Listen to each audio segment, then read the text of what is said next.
Don't judge me. I live in a cold environment. What's going on, vinyl community? It's LJ, and we are rocking out this freaking blizzard here in Massachusetts. They're calling right now for up to 2 feet of snow. I think realistically we're looking at like 18 to 24 inches of snow and 40 to 50 mile an hour winds for the next 24 to 36 hours. Woo! It's gonna be a cold one here, but hey, kind of is what it is. You pick where you live, you choose your battles, let it fall. As long as we hold on to power, I'm good. So everyone in the VC's been having a great week. It's been tough for me to keep up this week's work. It's just handing me my ass again, another week in a row, but you gotta do what you gotta do, right? But it doesn't stop the vinyl from spinning and the tunes from going. So this is a quick vinyl update. Wanted to show a handful of things that I've picked up in the last, I don't know, week or two, and have just been spinning and enjoying. Except for the first one, because it's still sealed. I haven't opened it. This is a pretty cool, kind of a grail find. It's a difficult one to find. This is Soul Asylum, Let Your Dim Light Shine.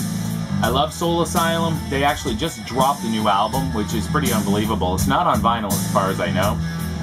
Grave Dancers Union with that throw-up hit, Runaway Train on it, pretty well invaded my freshman year in high school. It was everywhere. And that's a great album. Really tricky to find on vinyl. That song is terrible. Let Your Dim Light Shine was a follow-up to that. Of course, we all have the CD. They're a dime a dozen.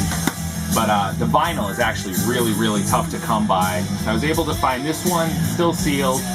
Misery was a huge song on this. Frustrated, Incorporated. That tune. Definitely a fan of the band. Just fantastic stuff. The Silver Lining came in around 2005, and that's just a killer album. I have that on CDs over there. Definitely check it out, and this if you haven't heard it. What you hear in the background was another one I never see, took forever to find, and that's Bad Company's Holy Water. I'm definitely a fan of the Brian Howe era of the band. Bad Company for me has never done anything wrong. Just great standby classic rock. And I think with this, I think they follow the pace really well, kind of setting into the 90s and where rock and metal were going at that point. I think this is a killer album, and I jumped at the chance to own it on vinyl because it never shows up. I think I've only ever seen one other. Pretty tricky to find from 1990. We all know the title track. Next one, I think this was the last Rainbow album I needed. I believe I'm all done now. This was Bent Out of Shape.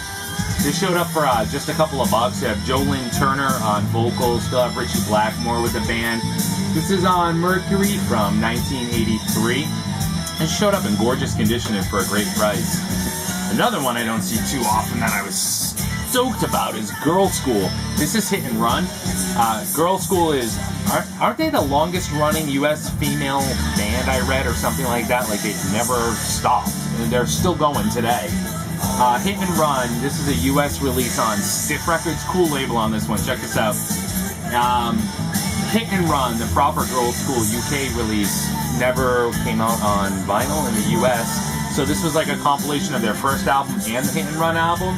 Still very cool, new wave of British heavy metal, punk, metal, girl band, cool stuff, really neat. Check out if you can see it, the interior of that car. That's super cool stuff. I was looking for the 8-track player in that, and the steering wheel's on the wrong side of the car. I don't know how that happens, but whatever. Get out of here. This was a blind buy. This is the Sherbs, Defying Gravity. The Sherbs, formerly Sherbet,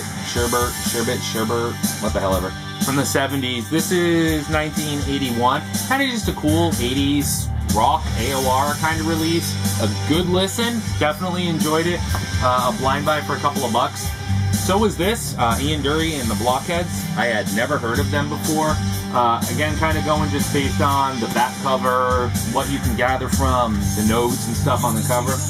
Total blind buy, but man, I love this. This is like mellow rock, but Ian Dury's vocals, he's just a smooth kind of crooner, almost like delivery or like spoken word, but kind of Lou Reedish in terms of vocals. I'm still trying to figure out where this sits for me mentally, but total tongue-in-cheek British humor, absolutely fantastic. This is on Stiff Records as well. I just realized that, damn, from 1979. Check out some sound clips.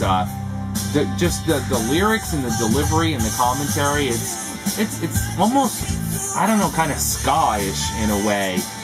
it's just killer stuff. And like I said, his humor is so tongue-in-cheek. It was hilarious. I was listening to it. Absolutely funny stuff. Love it. Little 80s AOR, Moving Pictures. This is Days of Innocence. This is from 1982. Again with the throw-up hits. This had What About Me? It isn't fair.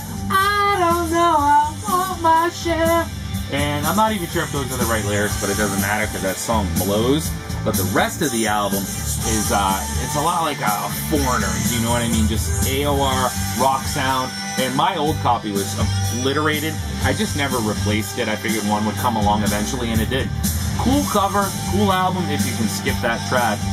Here was a surprise, shifting gears into like a synth pop. So I showed this in a video before. This is the Korgish Dumbwaiters. This was a blind buy, and I grabbed it based on the year, 1980, and the back cover looked pretty cool. I was thinking Devo-ish, just based on the guys, especially him. And I believe it was John Stapsal said, "You're in for a shock. It's not Devo-ish." And man, was he right. This is like a little hidden synth pop gem. It's very ethereal, Duran Duran-ish type of stuff. Synth driven, a little slower than a Duran Duran, but wow. Wow. Very, very surprised. Very cool stuff. A great add to the synth pop collection. Definitely keep an eye out for it. Lots of sound clips on YouTube. Speaking of synth pop, I rarely grab 12-inch singles, but this was in the bin, and a couple others I'll show you in a minute. And it was pretty inexpensive, and I love Tears for Fears. This is a 12-inch from Mother's Talk. The beat of the drum mix, the long version, and the album version. Just pretty cool stuff. It was mint. It was $1. It's Tears for Fears. I couldn't.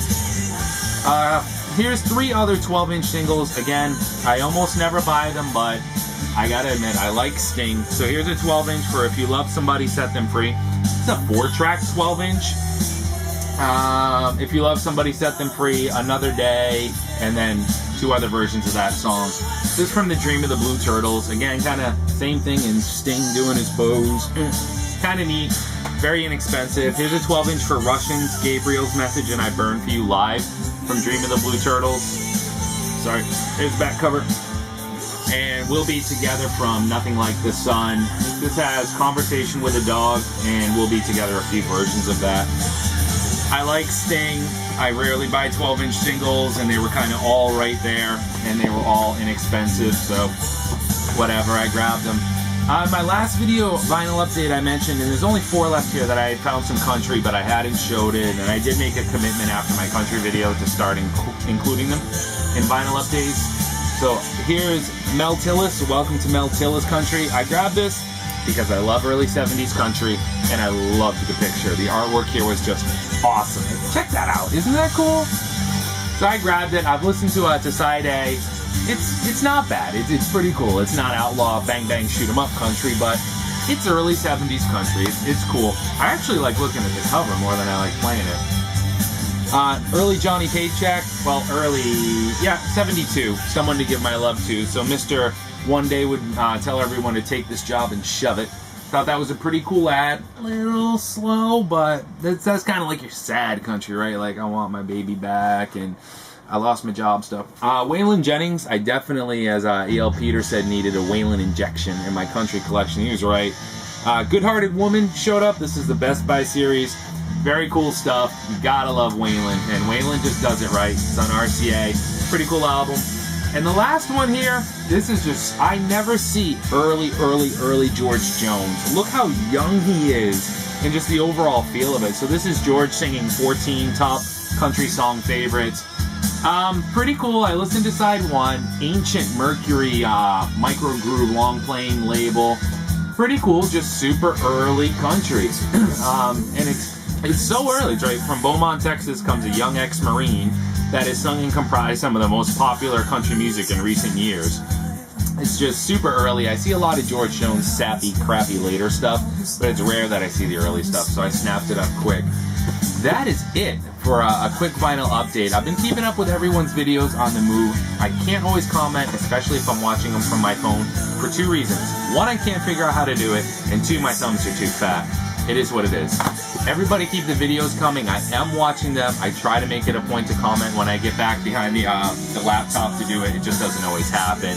Hope everyone has a great weekend. For anyone that's in the New England area, get in, stay warm, stay inside, and start waxing the shovels, y'all. Talk to you guys soon. Take care. Ciao.